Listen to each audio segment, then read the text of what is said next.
Good evening. What's up, baby boy? How has your night gone so far? Not too bad, man. How's your night going? Pretty good. Pretty good. Well, Like until to you hear. ruin it, of course. Well, yeah, It yeah, it's always fair. goes well until our lessons. I mean, it comes with the territory, though. At this point. Exactly. So, I'll start with giving you sort of the lay of the land. Congratulations, by the way, on hitting 1,000. Thank That you, thank is, you, despite my critical nature, I have to give credit where it's due. That is a big milestone. thank you, man. Yeah, we worked hard for this. We did, and now the sky's the limit. I mean, 2,000. That's the next number of the horizon. I think That's the right. actual. I think it's like a month away. I mean that's absolute higher end. I think more like a week or 2 weeks. I mean, Hopefully. what's another 1,000 points? Yeah, that's child's play. Exactly, and then 3,000, and then you're at Mount Olympus. So, I was thinking of starting by kind of giving you again the lay of the land. What I think your top weaknesses are, what our priorities are going forward for, let's say, the next couple of weeks. And if you solve and identified sort of four distinct issues, and they're obviously interconnected, by solving one, you get better at another. But if you solve all four of them, I think that you hit 1,400 or so. Okay, cool. That sounds nice. Now, obviously, problem number one is the speed, which I mean, obviously you don't need me to tell you that. But I think that you're gonna get better at that by getting better at other things. You're gonna get more confident at making different types of moves, and hopefully the result of that is that you don't hesitate as much in certain types of positions. So what are those moves? I think that someone told me, you mentioned earlier when you were playing Alexandra, that you struggle with kind of maintenance moves that are neither distinctly attacking nor distinctly defending. It's just like moves that improve your position. Yep, I definitely don't recognize when a maintenance move is necessary or when it's optimal. And that's, I think, exactly right. I think that part of the reason for your hesitation is you start looking for that knockout blow. And if that knockout blow isn't there, you can spend 10 minutes looking for something that's not there. And then you have no idea what to do. So we're going to work on that today, partially. I mean, there's a lot of things we could work on, so we need to pick and choose.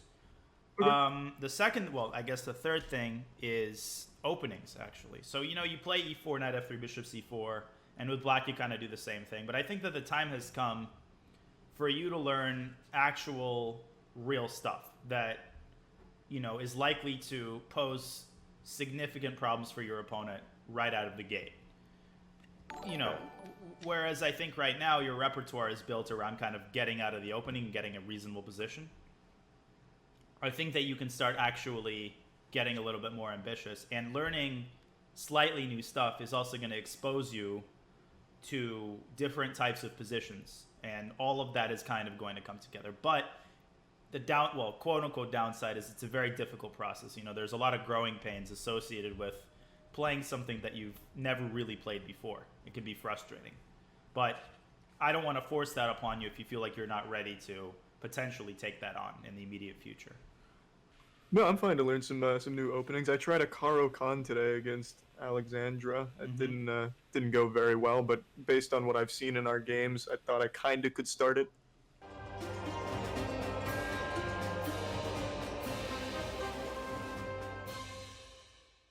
Caro-Kann is an interesting choice, actually. Not playing 1e5. We could also learn 1e5 properly.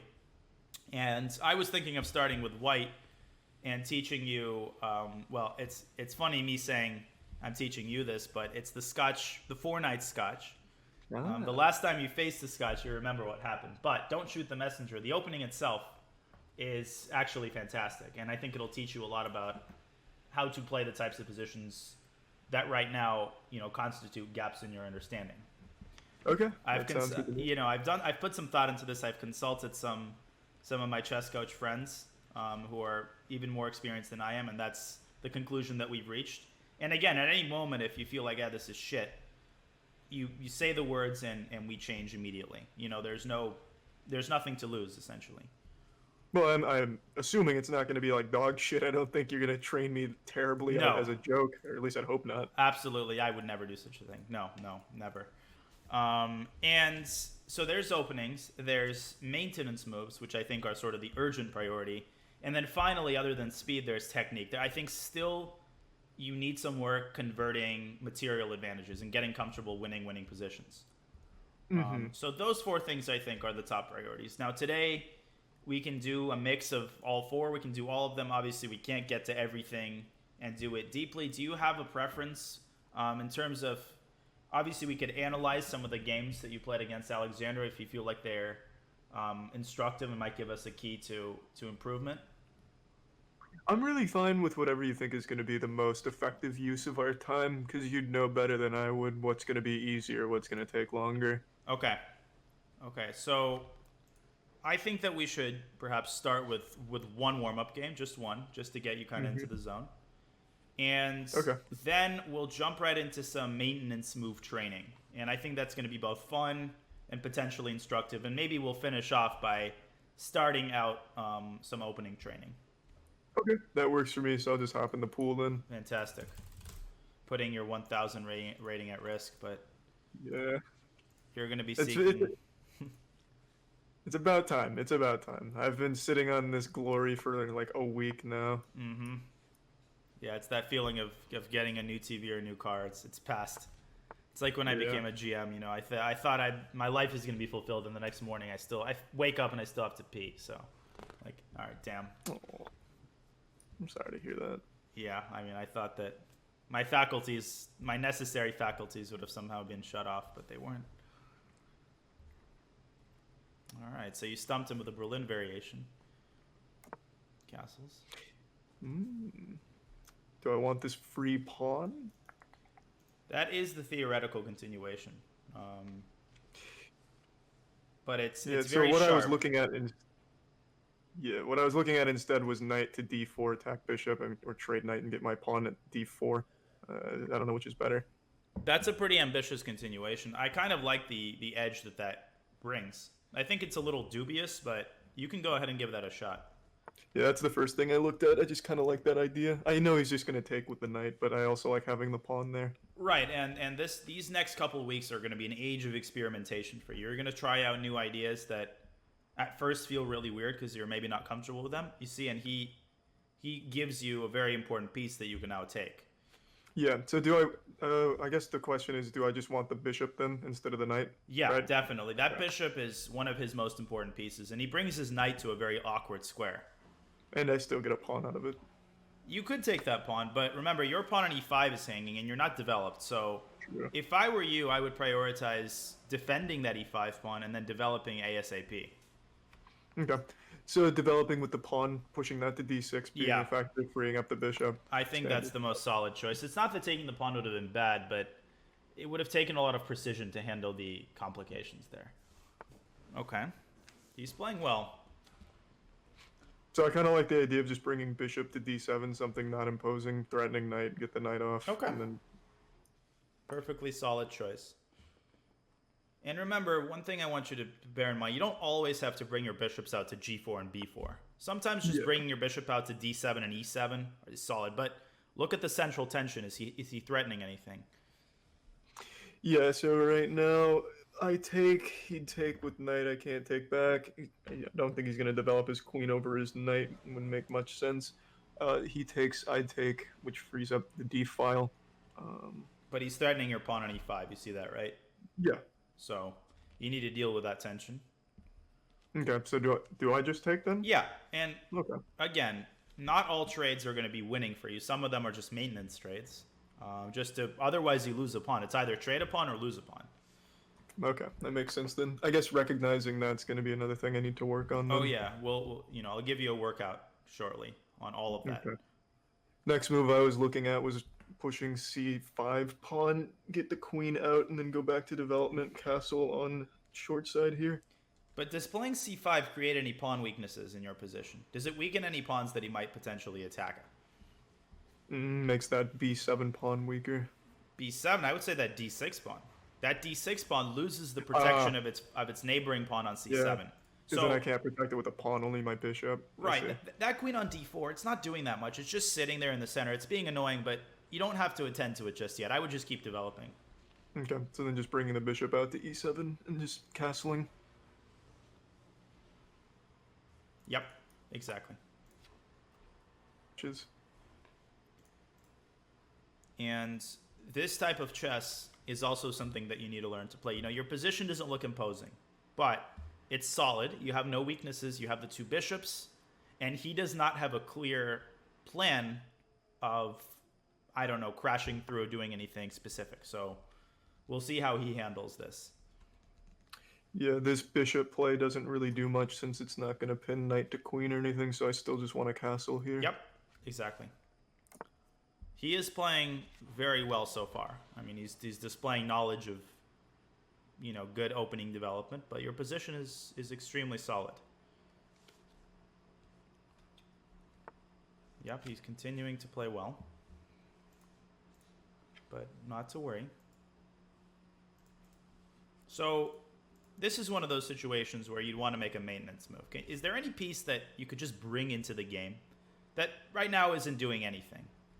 Yeah, I still have that rook hanging on a8. As for the best square for that, I don't really know, but I could also move my rook to e8 here. Bingo, bingo, bingo, bingo. That's exactly right. Okay. There are pieces that, you know, I would love for that a8 rook to appear on g4. Guess what? I'd like for a filet mignon steak from Ruth and Chris to appear on my desk. I can't fucking have that right now.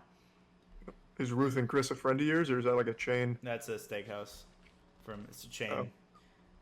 I don't even know why. I've never been there. I don't know why I said that as opposed to like Outback. That's fair. I don't know if you're an Outback guy. I've had Outback. I used to like it when I was a kid, but not so much anymore. So he is playing like a GM right now, but so are you. So again, same question. Is there any piece that perhaps a little bit passive, you could make it a little bit more active, perhaps bring it out onto a slightly more open diagonal? Yeah, I was looking at moving one of these bishops out here to c6. Bingo. That's exactly the move that I had in mind. Pressure that pawn, right. You're not threatening to take it immediately, but you're simply improving the position of your bishop. And he pushes e5. Yeah. Now, okay. So you need to attend to the central tension. What is the first thing that comes to your mind?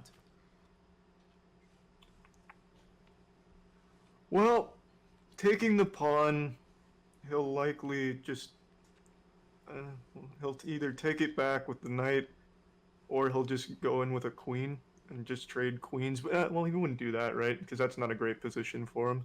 Right. So you've got to do what you got to do, though. Like the decision is his whether he wants an endgame. But in either case, you're gonna have a fine position. You have the 2 bishops. Yeah. So I just have to take the pawn. Yeah, I don't see much of an alternative.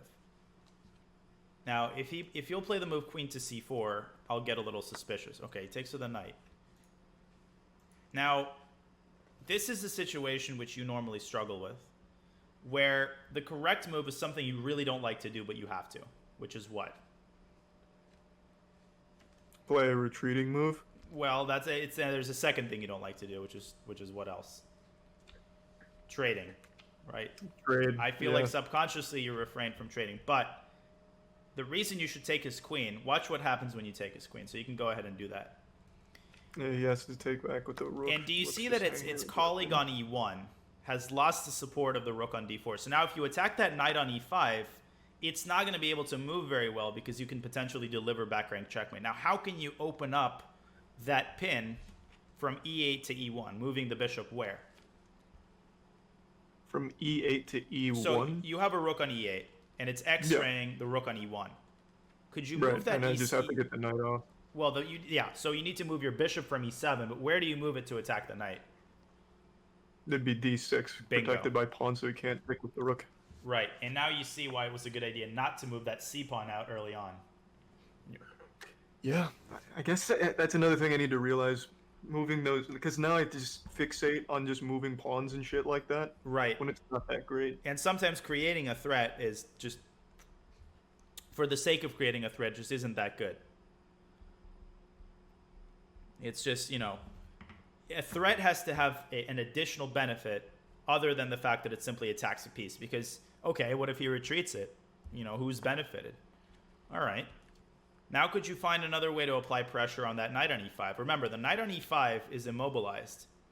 Yeah, so I had a cool idea that I think pans out kind of well, playing knight to g4. The bishop cuts off the rook's attack on that. Beautiful. Okay, cool. Sorry to interrupt you. Do it. Absolutely do it. Now, he's got a defense here, which is not a 980 level defense, but he's been playing well above his rating. Amazing. Knight G4. Okay, sorry. Did I just praise you? Sorry. Can I strike that from the record? So nobody in your chat will have heard that. I like it when you say nice things about me. Makes me feel good. Good to know. That way, I'll make sure not to do that ever again. Okay, so he's got to find a defense here. Because either he gets checkmated or he loses that knight on e5. He does have one defensive move. So let's see if he finds it. I'm going to keep mum about it in case he's watching a certain stream. Dorcas Uprising. Oh, Dork Uprising. Dork, yeah. Dorcas Prizing. Yeah, there's a couple people in my stream whose names I was misread. Like, I pronounce the first 3 letters and then the last 2. When, like, the first 2 and then the last 3 make a lot more sense. Some of them are just fucking tough, man. You just don't know what they're going for. Okay, he found it. Wow. Yeah, this guy. Because that protects the E1 right there, so I can't just go in. But believe it or not, you have another move that... You see that knight on d3 is guarding e1. So you can move your piece out onto a square that's defended by that knight on d3, but because that knight can't move, it's actually a really good move, if you know what I'm saying. You could attack another one of his exposed pieces in the center. I guess I'm not really seeing it. So I understand the knight can't move, because if he does, it's a back rank checkmate. So that knight is absolutely held down right there. Right, you could attack But I don't see... The rook on d4 is the piece you can attack with one of your pieces. Oh, because he can't take it back with the knight. So yeah, I just bring the bishop over here to c5, right? Exactly. And notice how you're skewering that rook on d4 to the pawn on f2. That pawn on f2, guess what? It's also defended by the knight. And once again, well, he takes. Okay, you can just take back. And he still can't take your bishop. He's got to move his rook out. And then you have a real 5-head move, once again exploiting the fact that his knight cannot move from d3. Okay, this guy is definitely not 980, but you're still playing well.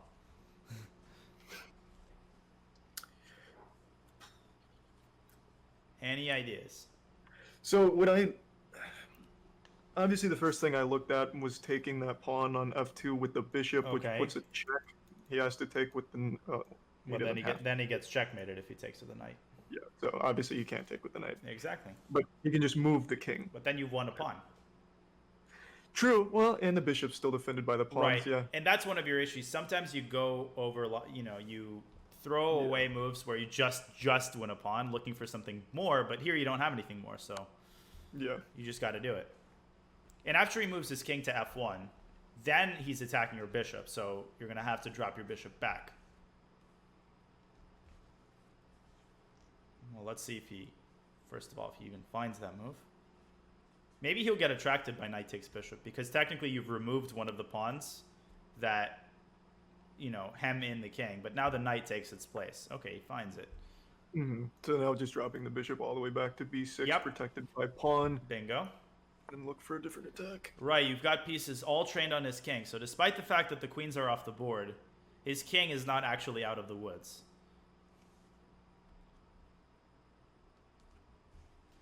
And you see that bishop on f4? Okay, well, he's just made a huge blunder. What square has he now relinquished? And this is a type of training that you've done for ages.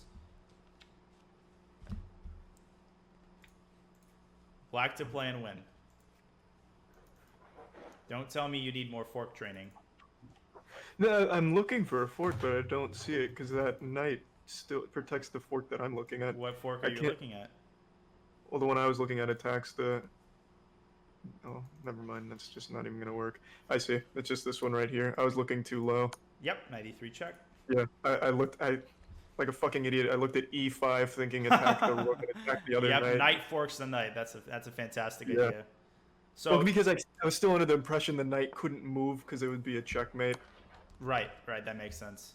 So now you have a minute 46 and you're up a rook. Let's see where he goes because, okay, now he allowed checkmate in one. Yes, this is just going right back there with the rook and that's checkmate. Yep, very nice. Very nice game. And especially kind of capped by that move knight g4. Definitely he played well above his rating, you know, I would say 1300 strength.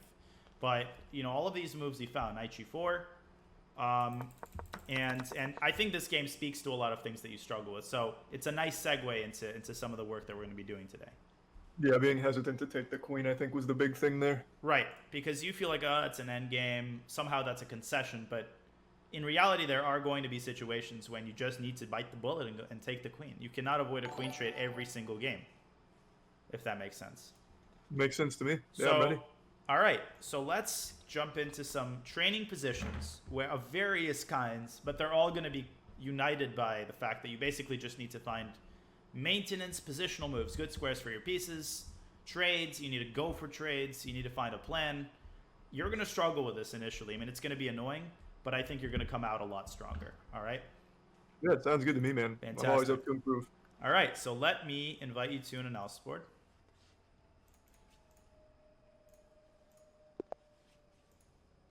Okay. Just invited. All right, fantastic. So I'm going to have to do this a very specific way because you don't see it if I paste the position. So let me know in a second if you see a new game pop up on the screen.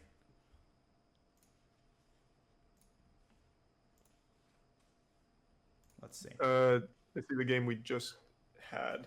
Oh God, here we go with this again. Okay, close out of that board. I know what I have to do. I hate this. I wonder if by the year 2030 this will be fixed. I think so. I have high hopes for the programmers. Yeah, I mean, this seems like a monumental task, like building a self-driving car. I wonder if by the time this analysis board will be fixed, like the first self-driving car will have been fully authorized to roam the roads. Are you afraid of that? Because I absolutely am. I am. I don't think I would hit the roads if I knew half of the cars were self-driving cars. I mean... I know. The technology's there. Like, I have no doubt in the tech. I just worry about, like, fucking hackers or something. Just, like, taking control of your car and crashing that shit into a wall or something. Or taking control of another car and crashing it into yours. Yeah, well, that'd be pretty fucking tough. They'd have to, like, follow you around in another car before hacking it. That's true. Well, I'll put it this way. I would never sit in the back of a car that does not have a driver. Like, I don't see myself ever getting behind that. Or worse, an airplane that doesn't have a pilot. I've heard of that. That terrified the shit out of me. Oh, absolutely. I would. That kind of shit is terrifying. I don't like flying as it is, much less without a pilot. Okay, so let me see. Since this isn't working, you're still seeing the final position of that game. Let me try to paste in a specific position. Hopefully this will work. And if not, I'll manually input the moves. Okay, let's see if you see the position changing. I'm looking at your stream.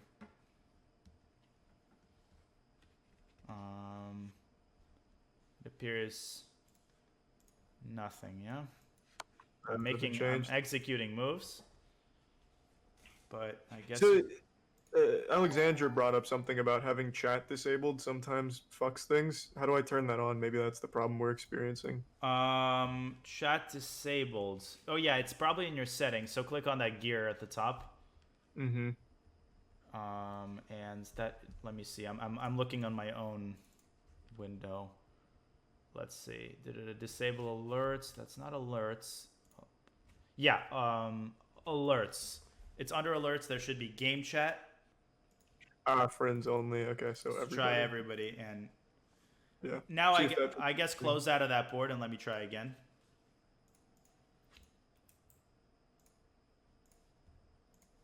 And 1 second, you should be getting an invite in a moment. Yeah, and if not, I will just manually input the moves. Okay, invited. Okay, I see something different here now. Let me see. Perfect. Oh, no, so the right position flickered and then the wrong position took over. Oh my goodness. Like it was briefly...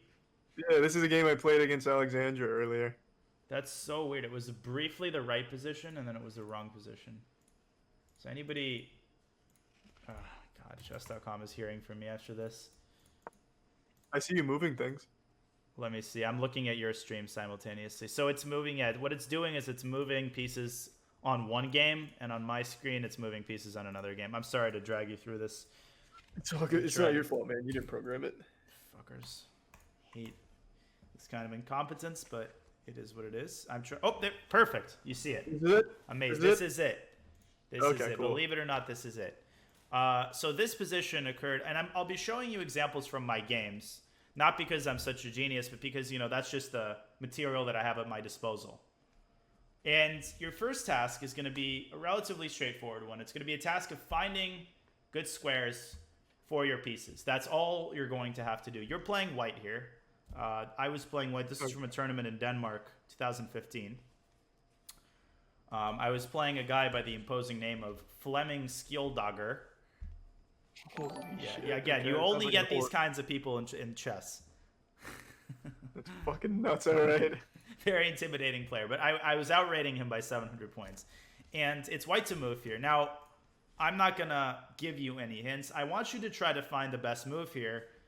And the one hint I will give you is that the best move simply takes a piece and puts it on a really sexy square. Okay. That's So the first thing I look at in a position like this is what you taught me, pieces that aren't really doing anything, and right now that knight on f3 doesn't serve too much of a purpose. So what I was looking at was bringing the knight to g5.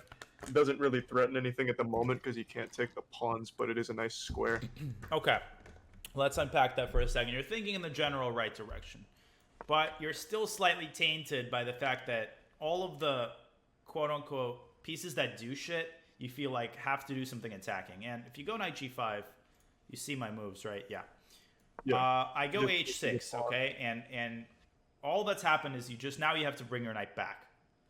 Mm-hmm. G5 is not an enduring, what's called an outpost. An outpost is a square that's A, supported by a pawn, and B, a square from which none of your opponent's pawns can dislodge that piece, if that makes sense. So you do have an outpost here, deep in your opponent's position, that you can slam one of your pieces onto. And that constitutes the correct move.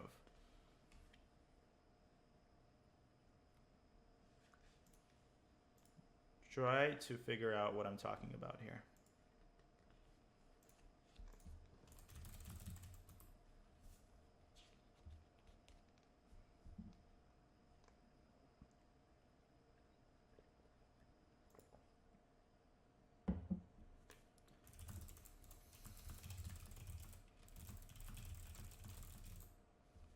Anything coming to mind? I'm just seeing positions the queen can be in, but... It's a knight move. Okay, so it was a knight move? Okay. It is a knight move, but you looked at the wrong knight. The second knight on e4. It has a very sexy square it can jump onto. Well, it's not the same square. I just had the other one on, right? God forbid. I'm going to cut your nuts off if you say that. So, dropping it, you can only drop it backwards to c3, so that's not it. You have to just take the knight, right? No, there's just another square. You're missing an outpost. It's so deep in black's position. Oh, it's d6. It is d6. Yeah. Oh, yeah. Okay. It's look at that beautiful that square. It's protected by a pawn. And you know, knight g5, what you wanted to play, it pressured f7, and this knight also pressures f7. So when you put pieces on good squares, they're inevitably going to serve attacking purposes, but they're not only going to serve attacking purposes. So that makes sense. In return, my opponent plays the move knight to f8, just digging further into his hole. And now, same exact task. He's allowed one of my pieces to access another brilliant square in the center. Which square am I talking about? I'm pretty sure I see that one. That's bringing the other knight to e5, right? Bingo. And are you creating a threat? Are you attacking anything? Attacking that f7 pawn still, because now you have two attackers on that, so the king can't take it. Trade queen for two knights, but I don't think that would be optimal, right? Right, that's pretty shit. Exactly. So already black is essentially lost. My opponent plays rook takes d6. He gives up in exchange, so a rook for a knight and a pawn, which is a reasonable trade. And does he create any pawn weaknesses in my position? Now, do I have any isolated pawns as a result? Yeah, your d4 pawn isn't protected by any pawns, Bingo. so that's So just kind of out there. right, exactly. So my next move is exactly the kind of maintenance move that you sometimes need to just make. I solidify my control over that weak d4 pawn. Again, bringing out a piece that's currently doing absolutely diddly squat. Yeah, so is it bringing the a rook to d1? So I brought the other rook to d1 because I asked myself, the way you think about which rook to put on a square, that's a little bit advanced, but you want to look at the other rook and ask yourself, is it going to find employment given one of the placements? So the reason I played rook fd1 is because I saw a future where, let's say the c file is opened, I could bring my other rook to c1 and it's going to be very harmoniously placed together with the other rook. Okay, that makes sense. And just a couple more moves and then we'll move on to the next position. What you'll see is that he plays knight b to d7. I refrained from the trade. I still don't like trades, just like you. It's just that sometimes you have to make them. Mm-hmm. And after queen c7, the last move I want you to find is a move that uses this c6 pawn as a hook. My plan is to open up that c file so that the other rook is going to find a very nice square on c1. But how do you actually do that? What maneuver, what breakthrough do you want to prepare in order to make that happen?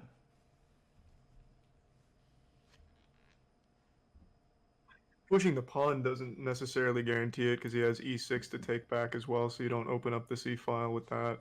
Exactly, and even if you do it through a pawn sacrifice, which is not ideal. Mm-hmm. So it's got to be another avenue that you take. But you're looking at the right pawn on c6. That's the hook. How do we exploit the hook?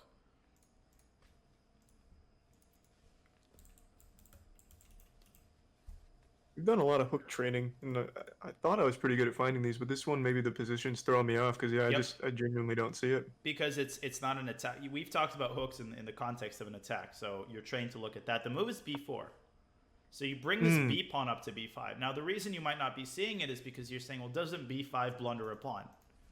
But remember what I've said to you before. Not every good thing in chess takes exactly one move.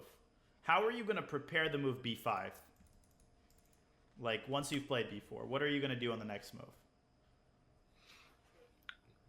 You're probably going to bring over that rook, right? Where?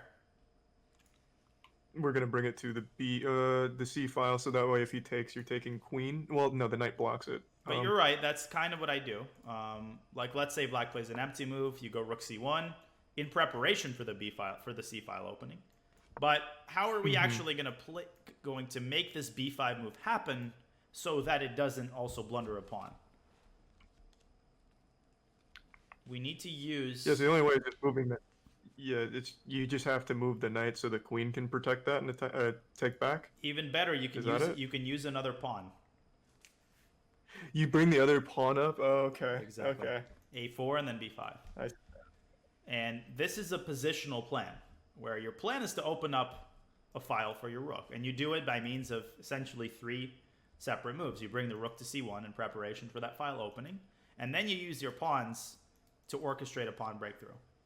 So the key here is, number 1, look for outposts for your knights.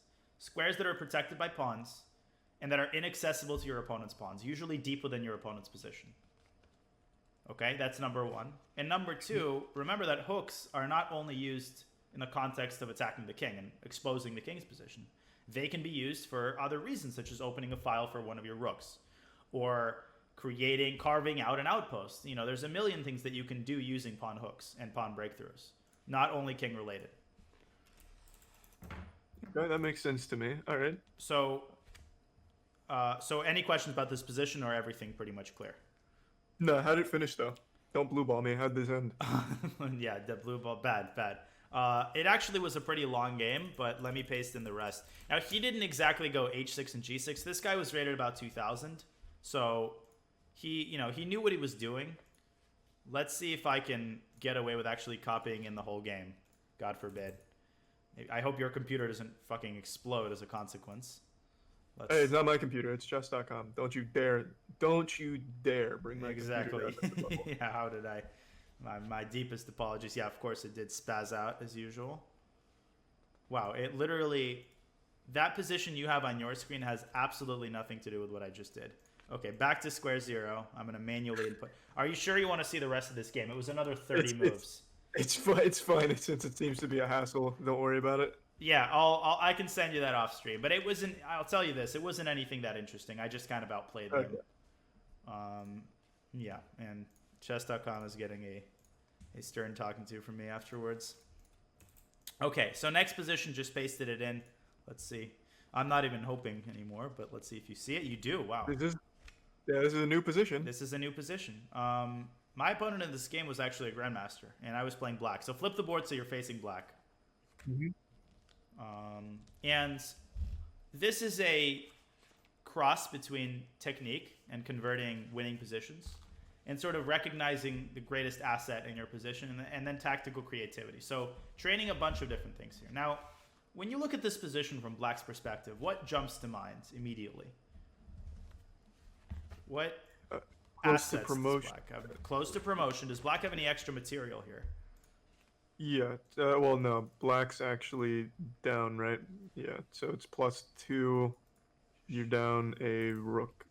I'm looking at white like a fucking idiot. Jesus. Characteristic behavior. Yeah. Black is up a rook.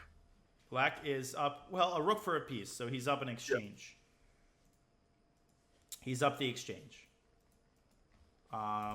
Okay, so black is up the exchange, and as you pointed out correctly, there's a pawn on e2, and it's almost at promotion. So you need to start by identifying your greatest asset, and once you have done that, you need to start looking for ways to, essentially convert that asset into something tangible. So what does that look like in the context of this position? What does it mean to promote the pawn? What do we have to do to make that happen? Gotta get the queen off of e1. Gotta get the queen off of e1. But probably there's a move that's occurring to you, which is something like sacrificing your own queen. He takes that queen, and then you promote, and you haven't gained anything. You've just exchanged one queen for another queen. Not only that, you've actually given up your passed pawn. So you need to find a different way to crash through, remembering that his queen cannot leave e1 because that's going to allow you to promote. So black to move and try to find such a method of doing that. It's essentially a two-move combination. It's not particularly difficult, but Yeah. So what I keep looking at here from this position is taking that pawn on c3 and looking to get the rook over there on c1. definitely a fantastic beginning. D takes c3, B takes c3, and now what's the follow-up? Now we're just taking that pawn with the rook. Excellent. Rook takes c3. He can't take on c3 because of promotion. So what he does instead is he takes the pawn with the knight. And now the situation has transformed. I no longer have a passed pawn, but in place of that passed pawn, he now has a knight that's pinned by one of the rooks. Can you finish white off here? He resigned after the move rook takes c3 in reality, but, well, assuming he was playing you, he would have definitely taken the pawn on e2. He would have never thought of resigning. Would have never occurred to him. That's fair. All right.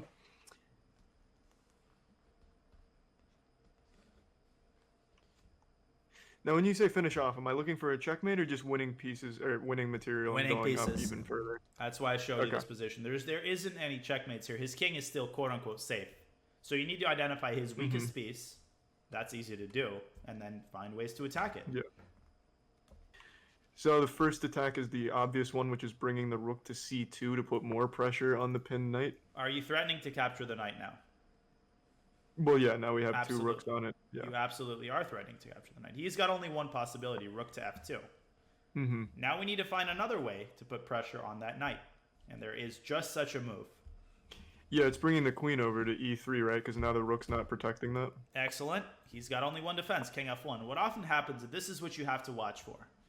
If your opponent has quote-unquote succeeded in his defensive task, that probably means he's left other shit open for the taking. And you need to be incredibly flexible in how you approach the position. There's one grandmaster author who calls this playing in pencil rather than playing in pen. Like, you might have failed in the task of winning the knight, but you've succeeded in the overall task of winning the game. So what comes to mind here? First thing I looked at is moving the king relinquishes the defensive h3 pawn, which also is a check. Excellent. Let's take that shit. If he plays rook to g2, he self-pins himself, and what move is now possible? Now we're taking the knight. Excellent, and we're winning everything. So he's got to go king g1. Keep taking stuff. Yeah, so now we just take the next pawn at g4, which is another check. Exactly. He goes king f1. Unfortunately, we've run out of stuff to immediately take. So the question then becomes, what kind of plan do we orchestrate now in order to win the game? So I think this is an area I struggle with. Yep. So we have a whole lot of pressure here. There's a lot going on. Is it now we just look to maybe promote? Since we're up on pawns over here, maybe we just look to push a pawn past like A file, B file, and one of these two pawns? Absolutely possible. And the best way to do that would actually be to take everything on E2. You you technically give up an exchange doing so, but you get into a pawn endgame where you're up 2 pawns, which is completely winning, and then you would just basically promote. But I wouldn't recommend that because there's a much safer way and faster way of converting, which is actually not promoting, but basically going for checkmate. And in order to go for checkmate, what I'm seeing is a position where this rook on E8 lands on H1. He's completely tied up, remember that. So you're not in a hurry, okay? It's not like you need to do anything immediately. That's what you need to beat into your own head. Okay. And you need to find a maneuver whereby this rook from E8 lands on H1. Do you see such a maneuver? Well, what I see is pushing pawn on F7, F6, bring king out, and then slide rook to H8. That's 4 moves. Kind of long. There's a 3 move. There's a 3 move maneuver. So then, Oops, shit. Fuck. My bad. I just. Oh wait, I switched positions.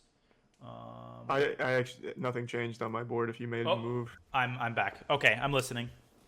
Yeah. So then the other one is just bringing the rook to E3 and then H3. And Bingo. Then pushing up. Okay. And remember, I shared the 3 move rule with you. Well, that doesn't apply here because this position is in frickin' ruins. So here's the great thing about going for checkmate. Even if he attacks your rook on C2, can you still go rook H3? Yeah, it'd still be mate, right? Because then, yeah. Finish me off. I want you to make the moves. Okay, so then we lose rook, but we have this position. We deliver this check. Mate, right? Okay, and then we take here. And now this is where I cut your nuts off. Wait, why? That doesn't work? That's not checkmate, asshole. I go king E2. And oh, God, I gave you an escape square. Jesus, yeah. But don't go anywhere. As punishment for that, I want you to find the best move here. You have you have a liquidation tactic, which essentially transforms the position into a situation where you're up a rook. Try to find it. It uses the concept of a pin.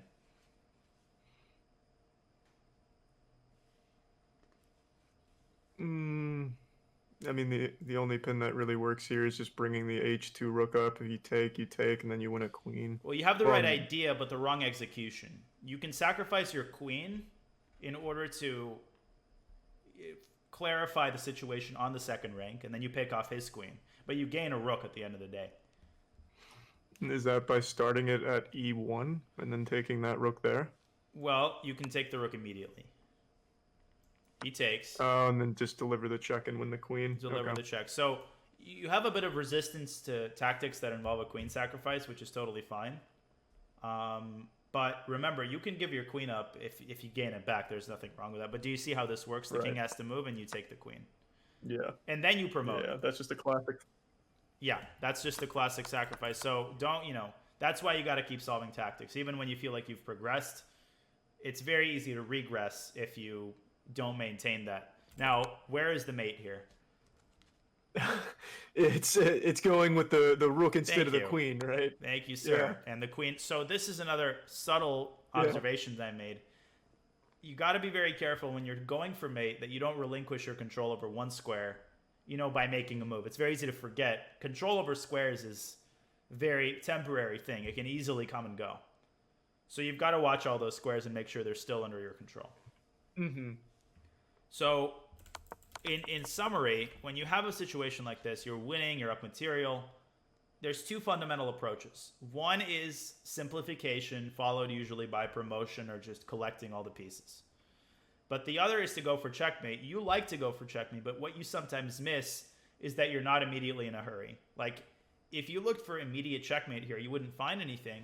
But if you realized that you had 1 or 2 moves to orchestrate some sort of maneuver, well, you saw rook e3 pretty quickly. You saw this idea pretty fast. So look for target squares for your pieces. Try to get them there. But at the same time, don't be blind to what your opponent is doing. He might pose hidden threats, And you've got to be very flexible in terms of changing your strategy based on what your opponent is doing. Okay. Yeah, that makes sense. Sorry for the little sermon at the end, but I think that this area is one where you definitely struggle. Okay, so one moment, let me choose the next position. So let's do something on the same theme of identifying your main asset and then finding a sequence of moves to transform that asset into something tangible. And it's actually going to be the same exact asset as the one we looked at in this game, but I want to give you practice with this. Okay. And then we're going to do some more sort of positional training. But I want to hammer this point home. It's white to move, so flip the board again so you're facing white. Here, I'm not going to give you any hints. It's simply white to play and win the game with the correct sequence of moves. Try to find it. And, you don't take as long as you need to think about this. Okay.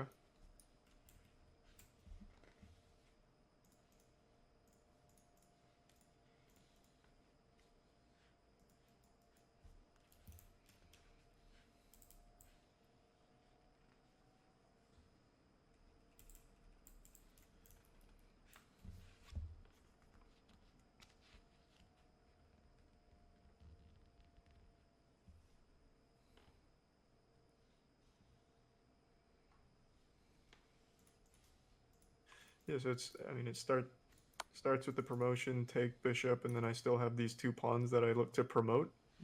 That's a B plus option, but that leads to some messiness because he takes one of your pawns and he has his own passed pawns. You identified the asset correctly, which is that you want to promote this pawn, but the purest way of promoting it would be to get rid of that bishop on d7. Can you distract it from its control over that diagonal? So you're thinking in the right direction here, but take this home. So you're talking about you're talking about just bringing the bishop here to threaten it, make it get off. Yep, that's exactly what I'm talking about. And black is only one move. He's got to move the bishop to g4. That's the only available square on this diagonal. And now comes exactly the type of move that might not appeal to the eye, but it's actually incredibly strong. So maybe you see it in me. I don't want to dissuade you from speaking your mind here, but be careful.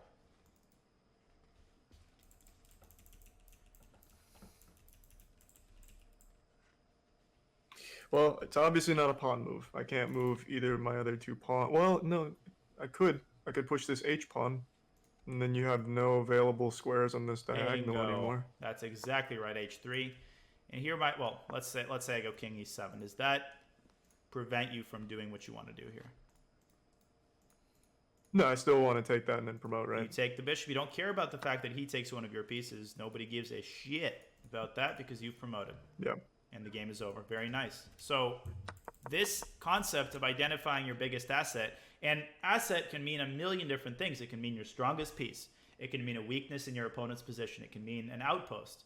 And making that happen, making the necessary trades, that can carry you very, very far in a position where you otherwise don't really see what to do. And one of the hardest things in chess, I would say in general, is essentially using tactical methods to accomplish positional things, because that requires obviously a grasp on tactics and an ability to think tactically, but it also requires a grasp on positional concepts that otherwise you might fly over your head entirely. So let's do one of those types of positions, which is it's going to be difficult. I'm going to warn you. It's also from one of my games, and it involves the stopping of your opponent's main idea. An idea can be something as simple as finishing his development. Okay, so this is the position. It's white to move. Try to break this down into 2 steps. What does black want to do? How does black want to complete his development? How do we stop black from completing his development, from accomplishing his main idea? And that way you're going to find the move. This is called prophylaxis. I actually dropped that word today against Alexandra. Holy, that's careful. You're going to make me, I'm on stream, Charlie. You're going to cream on the camera? Yeah. You watch out, okay? Don't talk to me like that. Was she impressed? She was. She said, you're definitely getting trained by Daniel. That's some Daniel shit right there. Yeah, prophylaxis. It's one of my favorite topics to teach in general, even to like very, very high rated students. I'm a believer in the importance of prophylaxis. So now, since you said development could be something, or idea could be as simple as development, the first thing I'm looking at is that bishop hasn't developed yet, and it's locked in with pawns. So what I see is getting the bishop to attack on kingside by pushing out that b pawn to b5. And the move I see to stop that is just pushing the a pawn to a4, protected by knight, and cuts that off, because then you also have the knight and the queen protecting for an attack. Okay, so that you're thinking in a very good direction. The one catch, he doesn't actually want to push his pawn out to b5 because you didn't take inventory of all of your pieces. This bishop is skewering that pawn. So you're right that he wants to develop this bishop on c8, but he doesn't want to develop it to b7. Where does he want to develop it, and how does he get it there? I mean, for right now to develop, he just wants to get it to d7 then, right? So by pushing out that pawn. 2. Hey, does he want that pawn in the center of the board there at d5? Exactly, that's where he wants it, because that claims the center. Remember, black is up a pawn here, so he wants to play d5, and then he wants to develop his bishop, and he'll be totally fine. Stopping that threat takes a little bit of imagination, but I think you can find the move.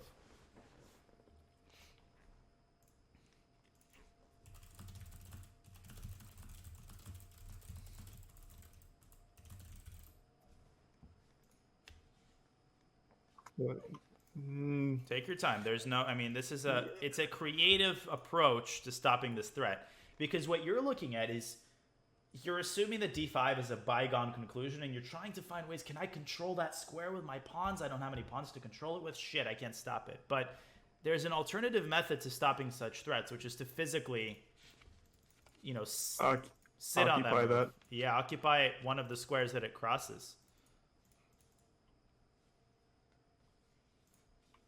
So are we looking... Okay.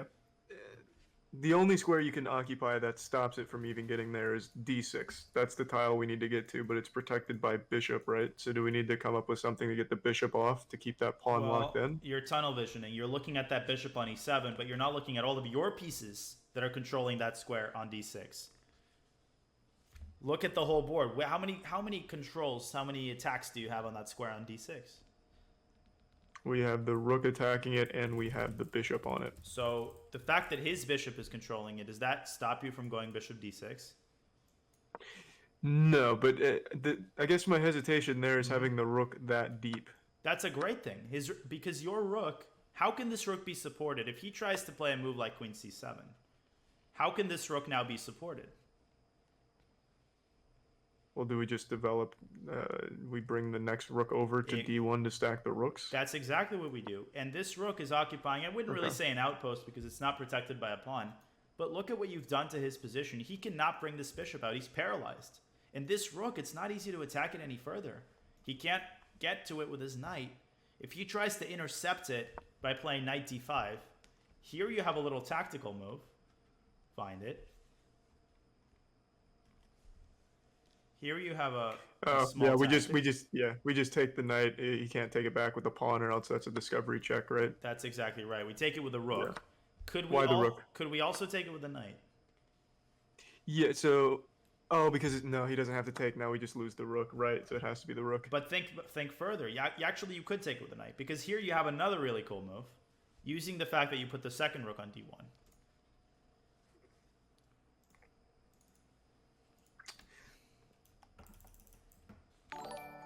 Fatal Life for the sub. Well, first thing I looked at was the fork at c7, but it's still protected by queen, so that doesn't work. I have nothing to take queen back with. The X-ray relationship between the rook and black's queen is what you need to be looking at here. Yeah, I just don't really know how to free it up, I guess. So the ideal move you're looking for is a knight move that's also check, because then black has to attend to that check, and then you win the queen with your rook. Oh, I delivered the check on the other side. I was only looking at a single check, so it's the f6 check. It's the f6 check, exactly. Yeah, so the key here is when one check doesn't work, you don't dismiss the category. Allow no more checks. You just look at the other side of the board. Knight f6 take the queen, queen for a rook, and you're winning. Okay, and that pawn's still locked, which is cool. This concept of asking what your opponent wants to do and then stopping it, you've applied that before, but sometimes you need to apply that on a large scale. Sometimes you can apply it to ideas that don't seem that scary, like your opponent wants to complete his development with a certain desirable developing move, and you bring that square under control, or you literally stop it by playing a move such as bishop d6, blockading the pawn on d7. That's called a blockade. So it's yeah. Mm-hmm. I was just going to ask, now let's say he doesn't take that bishop. Do we just hold that down then? Because we don't want to take the bishop, right? Because then he's still completing development and we can't really stop it there, right? Right. Potentially we might want to take the bishop because it brings his king out into the center. But I agree. We wouldn't want to do it. We would just keep making general improving moves, such as rook fe1. We might expand on the queen side of b4, a move that you noticed. And this knight on c3, do you see a potentially desirable central... It's a square that it can reach through a two-move maneuver. And it's a very nice, meaty kind of square. This is the kind of maneuver you might struggle with, potentially. Yeah, so it obviously can't start with going to e4 because it's protected by knight. They just take the knight in exchange. Let me preface this. I'm talking hypothetically because right now the maneuver I have in mind, one of the squares is protected by black's queen. So let's say the queen were dislodged and sitting on d8. That would make it easier for you. Assume the black queen was on d8 right now. In fact, I'm going to put it there. Now you can think of this maneuver. I have the power in my hands to fucking... Okay. So I think the square that we're looking to get the knight, is it to the c5 square? Because the c5 square has... Okay, cool. And how are you going to get it there? a4, Bingo. c5. So bringing your knight to the side of the board is not that bad if you're going for somewhere good. You're going to c5, you're attacking b7. And this all falls under the category of general pressure. Sometimes it's like, do you create a specific threat? Not always. Sometimes you're just improving the position of your pieces. And you got to be okay with the fact that, the good stuff might come a little bit later. And that dovetails back into the main reason I'm showing you all this. Not all moves have as their intention the delivery of checkmate or the winning of a queen. Some moves just improve your position from a general perspective. Makes sense to me. But okay. There's other times, and we might do this one more position, then transition to openings, because I'm sensitive that a lot of these positions can get challenging and kind of dreary. So I apologize for that. All good. Necessary work, I think. The position I'm going to paste in right now involves the formulation of a plan that might not have the signature of being particularly imposing, but it actually is. So it's a wolf in sheep's clothing, and a lot of these moves are ones that you struggle with. So you see this position, it's white to move.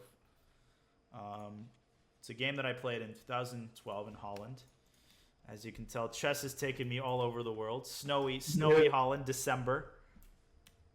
It's wonderful, man. I think I remember slipping on the snow before this game, so I was particularly angry.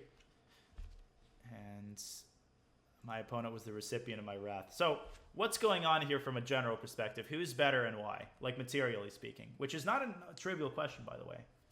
But what can you tell me? So right now, white is up... That is correct. What is white up?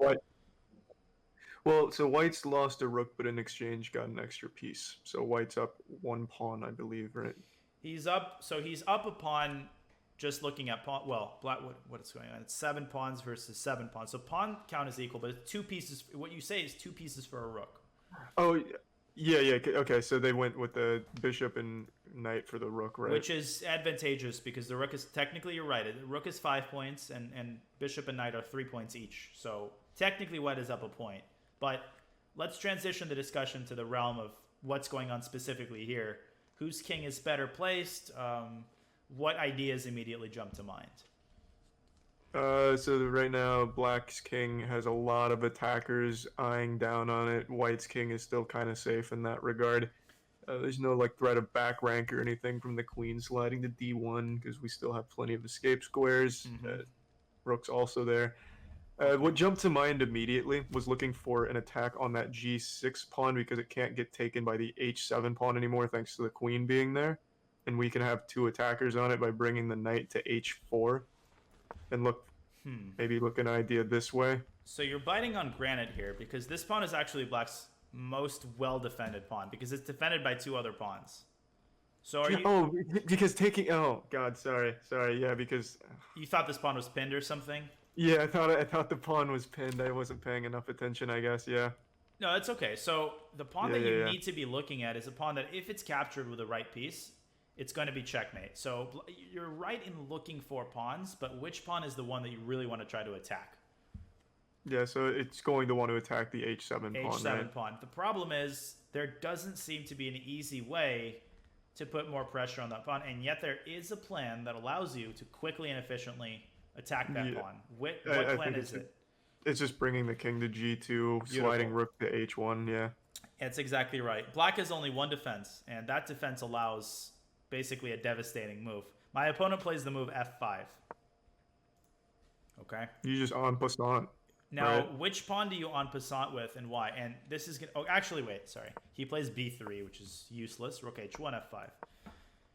Both en passants work, but I want you to choose one of them and explain to me why you en passant with that pawn. So the one that I immediately thought was the right one to en passant with was the g pawn, and the reason why is because just in my head, freeing up that g file made more sense to me given our position, and keeping that pawn locked on e6. Okay, but when you say freeing up the G file, are you gonna put something? Whoops. Are you gonna put something on that G file? No, but I guess just the option of it made sense to me. So the way that you do need to think about this is you have two en passants, and each of them vacates a square for one of your pieces that's currently not doing any attacking. Which piece is currently not really doing any attacking? I see. So it's the knight. You take with the e pawn to bring the knight up. Voice correct. That's Knight exactly up to what e5. I did, but G takes f6 is also good because which square does this guarantee for the knight? This now gives the knight g5. Bingo. So both moves would be acceptable. That's another thing you have to consciously do. When you're entering into a trade or you're pushing up a pawn, you need to ask yourself two questions. What weaknesses does that pawn move create? As I suggested you do in your warm-up game where you could have pushed that c pawn up and that would have weakened another pawn. But another thing you could do is push a pawn up, your opponent pushes a pawn up, and you immediately ask yourself, what squares does that leave open for my pieces to access? What squares does it weaken? And by asking yourself that question, you can then come up with incredibly strong maneuvers, i.e. getting your pieces to those squares. So what happens is b takes a2. I put the knight on e5. And here my opponent blundered checkmate and won. He played queen d4, kind of just resigning the game. But let's imagine that he would have played queen to c7. This is an area that you really struggle with. White is on the doorstep of delivering checkmate, but how do you actually crash through? It's clear that something needs to be sacrificed here. Something needs to be thrown at black's king, but what is it and how do you do it? You throw the bishop at the g6 Bingo. pawn. So if he takes on g6, where's the mate? Then I just bring it right down to h8. Nicely done. And if he No, takes... but yeah, it is because the knight's Knight. protecting f7. Yeah, right, you begin right. to wonder what genius thought of putting the knight on e5. And if he takes on e5, Yeah. if he takes the knight on e5, Then we just deliver the checkmate at h7. yeah, or g7, doesn't matter. Exactly. So you see that attacking is not just a matter of making the most imposing moves, it's a matter of making the thoughtful moves, and some of them can be a little bit slow. Again and again and again, it's okay for stuff to take 2-3 moves, as long as at the end of that you deliver a nice punch. And sometimes you're just not in a hurry. Sometimes your opponent, as in this position, just doesn't have any sufficient counterplay to stir things up in that span of time.